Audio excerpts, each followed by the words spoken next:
வெள்ளைக்கும்பன் விநாயகனது பேரொரு கருணையினாலே வாழ்க்கையிலே அனைத்து மங்களங்களும் பக்தி ஒளி நேயர்களுக்கு பெருகட்டும். இந்திரீசா கோவிந்தா, இந்திரீசா கோவிந்தா, ஸ்ருங்கார அரவிந்தா, மங்கள ஸ்கந்தா. விஷ்ணுதத்தன் பாடிக்கொண்டிருந்தார். ஆமாம், தத்தாத்ரேயரின் பரம பக்தனாகிய விஷ்ணுதத்தன் வீட்டிலே கோவிந்த நாமம் பெருக பெருக வீட்டில் இருக்கக்கூடிய அத்தனை தவிட்டு பானைகளும் தங்கமாக மாறிக்கொண்டிருந்தன. இதுபோல அனைத்து நன்மைகளும் நிகழ்ந்து கொண்டிருந்த பொழுது அந்த கிராமத்திலே ஒருவரின் இருந்தான். அவன் பேரு கௌசீகன் என்று பெயர். இந்த கௌசீகனிடம் எத்தனையோ நல்ல பழக்கங்கள் இருந்தாலும் சில சமயங்களில் பெற்றோரை மதிக்க மாட்டான். எப்பவுமே தெரிஞ்சுக்கோங்களேன், சாப்பாடு எவ்வளவுதான் சுவையா செய்தாலும் அதிலே ஒரு சிறு குறைபாடு வந்து விட்டால் அந்த உணவை நாம் உண்ண முடியாது. அதுபோலதான் வாழ்க்கையிலே எவ்வளவோ நல்ல குணங்கள் இருந்தாலும் ஏதோ ஒரு சிறிய தவறை செய்து விட்டால் அந்த வினை நம்மை துரத்த துவங்கும். ஒரு நாள் அவனது முன்னோரை ஏசுகிறான். என்னுடைய முன்னோர்கள் எனக்கு என்னென்ன சொத்து சேர்த்து வச்சிருக்காங்க, என்னுடைய பித்ருக்கள் என் முன்னோர்கள் எனக்கு கடனை தானே விட்டு விட்டு போனார்கள், எனக்குன்னு ஒரு நல்ல நிலத்தை வைக்கல, நல்ல மாட்டு வண்டியை வைக்கல, எதையுமே வைக்காம என் முன்னோர்கள் சென்றார்களே என்று அவர்களை சபித்து விடுகிறான். சபித்துட்டு பக்கத்து ஊருக்கு போறான். எப்போதும் நாம் அறிந்தும் அறியாமலும் எந்த சூழ்நிலையில் இருந்தாலும் நம் பித்ருக்களின் ஆத்மா நம்மை காப்பாற்றி கொண்டே இருக்கும். எந்த சூழ்நிலையிலும் அம்மாவை பார்த்து அப்பாவை பார்த்தோ எதுக்காக என்ன பெத்தீங்கன்னா கேள்வி கேட்கக்கூடாது. இந்த காலத்து குழந்தைங்கள்லாம் தெரியாம அது போன்ற கர்மாக்களை செய்து பல்வேறு துன்ப நிலைகளில் ஆட்பட்டு கொள்கிறார்கள். அதுபோல இந்த கௌசீகனும் செய்து விட்டான். செய்த உடனே அங்கே இருக்கக்கூடிய பித்ருக்கள் ஆத்மா அவர்களை தண்டிக்கவில்லை. சரிப்பா, இவன் நம்மள ஒரு வார்த்தை சொல்லிட்டான், இங்கிருந்து நாம விலகி சென்றுடுவோம்னு அங்கிருந்து விலகி சென்றுடுது. சென்ற உடனே அந்த ஊரிலே ஒரு பிரம்மராட்சஸ், பிரம்மராட்சஸ் என்றால் ஒரு காத்து கருப்பு சேட்டைன்னு சொல்லுவோம் இல்லைங்களா, அது மாதிரி ஒரு காத்து கருப்பு சேட்டை அந்த ஊர்ல இருக்கு. அது பார்த்துட்டு இருக்கு. சரி, இவன் முன்னோர்களை திட்டி விட்டான், இவன் திட்டிட்டு வெளியூர் கிராமத்துக்கு போறான், இவனுக்கு ஒரு தகுந்த பாடத்தை புகட்ட வேண்டும் என்று நினைக்கிறது. இந்த கதையில இது போன்ற காத்து கருப்பு சேட்டையிலிருந்து விடுபடுவதற்கான சில யுக்திகளையும் நான் சொல்ல போகிறேன். இது என்னன்னா, இது போல அவன் சொல்லிவிட்டு அங்கிருந்து சென்றதும் அந்த பிரம்மராட்சஸ் அவனுடைய உருவம் எடுத்து அவன் மனைவியிடம் செல்கிறது. நான் வந்திருக்கிறேம்மா, கதவை தட்டுங்க அப்படின்னுது. அந்த அம்மாவுக்கு ஒரு சந்தேகம். இப்ப மாதிரி டக்குன்னு ஒரு பக்கத்தூருக்கு போயிட்டு வரதெல்லாம் அந்த காலத்துல இயலாது. உடனே, எப்படிப்பா, என் கணவர் காசி வரை சென்று வருகிறேன் என்று சொன்னார் வியாபாரத்துக்காக, உடனே எப்படி இந்த கிராமத்திற்கு வந்தாயின்னு கேட்கிறாங்க. இல்ல, நான் தான் உன் கணவர் என்று சொல்கிறது. நான் தான் உன் கணவர் என்றவுடன் அந்த அம்மா கதவை திறந்து சற்று பார்க்கிறார்கள். அந்த உருவத்தை பார்த்தால் கணவர் போலவே இருக்கிறது, எனினும் அதன் செயலிலே சில மாற்றங்கள் தெரிகிறது. தெரிந்தவுடனே அந்த அம்மா ஊர் பெரியவர்களை கூப்பிடுகிறார். அதற்குள் அந்த கௌசீகன் என்று சொல்லக்கூடியவனும் வந்து விடுகிறான். வந்த உடனே பார்க்கிறார்கள் ஊர் பெரியவர்கள் இருவரும் ஒரே மாதிரி இருக்கிறார்கள். அந்த ஊரில் நடந்த நிகழ்வுகள் அனைத்தையும் ஒரே போல சொல்கிறார்கள். சொன்னதும் எல்லாருக்கும் ஒரு பயம் வந்து விடுகிறது. இதில் யார் உண்மையானவர், யார் இந்த காத்து கருப்பு சேட்டைன்னு.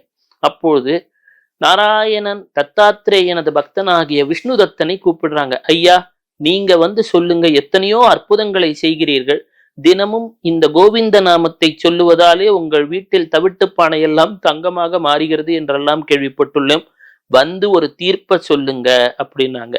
எப்பவுமே எப்பேற்பட்ட ஒரு கிரிமினலா இருந்தாலும் அவன் ஏதோ ஒரு குழுவை விட்டுட்டு போயிடுவான். இததான் நம்ம விஷ்ணுதத்தன் யோசிக்கிறார். வந்ததும் விநாயகனை வணங்கி விடுகிறார். எந்த ஒரு செயலை செய்வதாக இருந்தாலும், வெளியூர் பயணம் செல்வதாக இருந்தாலோ, மீண்டும் வீட்டிற்குள் வருவதாக இருந்தாலோ, விநாயகனை வழிபட்டு விட்டுத்தான் ஒரு செயலை துவங்க வேண்டும். அல்லது ஏதோ ஒரு வகையிலே தடைகள் தடங்கல்கள் வந்துவிடும். அதை தவிர்ப்பதற்காக எடுத்த உடனே இந்த விஷ்ணுதத்தன் விநாயகனை வழிபட்டு விடுகிறான். விநாயகனை வழிபட்டதும் நடந்த நிகழ்ச்சிகள் அனைத்தும் தெரிகிறது. ஒரு 2 பானையை கொண்டு வர சொல்கிறான். 2 பானையை கொண்டு வந்ததும் அங்கே இதில் யார் அவளது உண்மையான கணவனோ அவன் இதில் பானைக்குள் சென்று காட்டட்டும்னா. மனுஷனால் ஒரு குட்டி பானைக்குள்ள போக முடியுங்களா? முடியாது. ஆனால் அந்த காத்து சேட்டை அந்த பானைக்குள் உள்ள உடனே போயிருது. மூடி வச்சுட்டு சொல்றான், தெரிந்து கொள்ளுங்கள் எந்த வீட்டிலே காத்து சேட்டை இருக்கும் இருக்காது என்று. எங்கே இருள் சூழ்ந்து இருக்கிறதோ, வீட்டுல மாலை நேரத்துல இருள் சூழ்ந்து இருக்கக்கூடாது. அதுபோல எந்த வீட்டிலே ஒரு நறுமண புகைகள் இல்லையோ, வீட்டுல ஒரு சாம்பிராணி போடுறது, ஒரு ஊதுபத்தி போடுறது, இதெல்லாம் நல்ல பழக்கங்க. அதெல்லாம் இருக்கணும். எங்கே ஒரு வீட்டிலே அமங்கல சொற்களை பேசுவதை வழக்கமாக வைத்துக் கொள்கிறார்களோ, இது போன்ற இடங்களிலே காத்து கருப்புகளின் சேட்டை ஏற்படும்.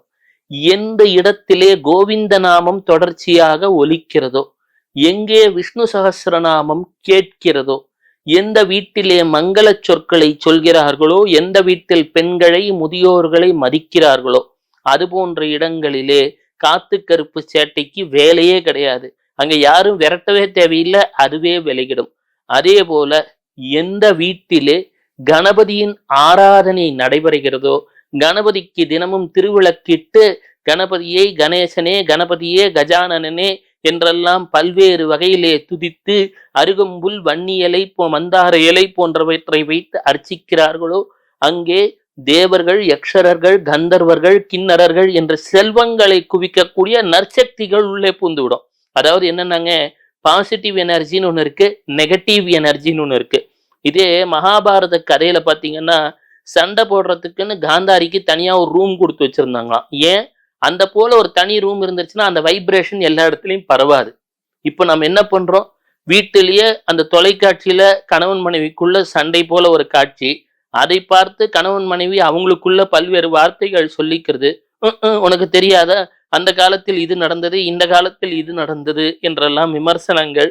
அது தவிர நாம் சமூக வலைத்தளங்களிலும் ஏதோ ஒரு வகையிலே அங்கங்கே தவறாக நடைபெறக்கூடிய சில வார்த்தைகளை கேட்பது, இவையெல்லாம் ஒரு நெகட்டிவ் எனர்ஜியை அட்ராக்ட் செய்துவிடும்.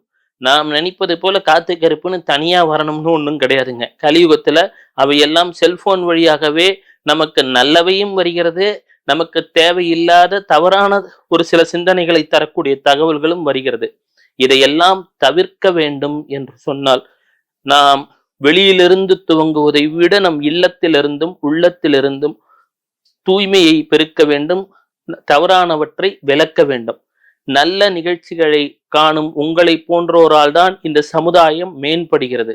இந்த தகவலை மற்றவர்களுக்கும் செலுத்துங்கள், பரவ வையுங்கள். ஏன்னா இப்போ விஷ்ணுதத்தன் என்று தனியாக நாம் யாரையும் தேட முடியாது. இதை கேட்கும் ஒவ்வொருவரும் நீங்களும் விஷ்ணுதத்தன் தான்.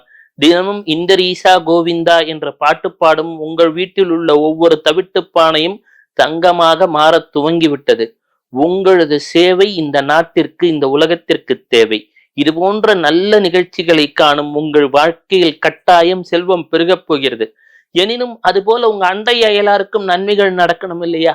எனவே நமக்கு என்ன சொல்லுவாங்கன்னா, ஊருக்கே நல்லதை நினைக்கும் போது இறைவன் நமக்கு நல்லதை செய்ய போகிறான். இது போன்ற நல்ல தகவல்களை மக்களுக்கு பகிருங்கள். உங்கள் வாழ்க்கையிலே விஷ்ணுதத்தன் போல அனைத்து செல்வமும் கிடைக்கப்பெறும். சிவ சிவ.